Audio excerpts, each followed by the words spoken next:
7 महिन्यांपूर्वी शहरातील गोवळकोट परिसरात जप्त केलेल्या 21 कोटींच्या रक्तचंदन तस्करीतील मुख्य सूत्रधार ईसा हळदेच्या मुसक्या आवळण्यात वनविभागाच्या पथकाला यश आलंय।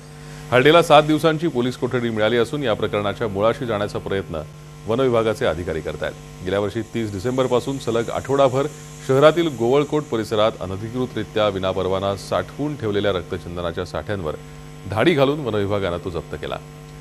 ही घटना घडल्यानंतर तो फरार झाला होता। या प्रकरणात प्रगती न झाल्याने तपास यंत्रणांवर प्रश्नचिन्ह निर्माण करण्यात आलं होतं।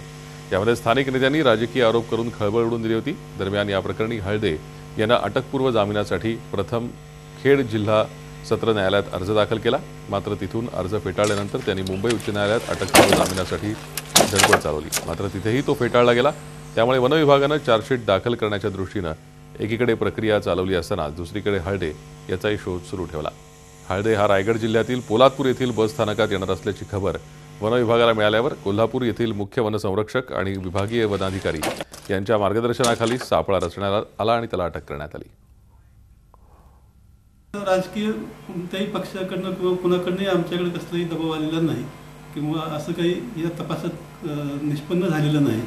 हा आरोपी इथं नव्हता, त्याचा सगळीकडे तपास चालू होता आणि तो फरार घोषित करण्याची कारवाई सुद्धा चालू होती। दरम्यान तपासात तो वन विभागाला मिळून आलेला आहे, त्याला अटक केलेली आहे।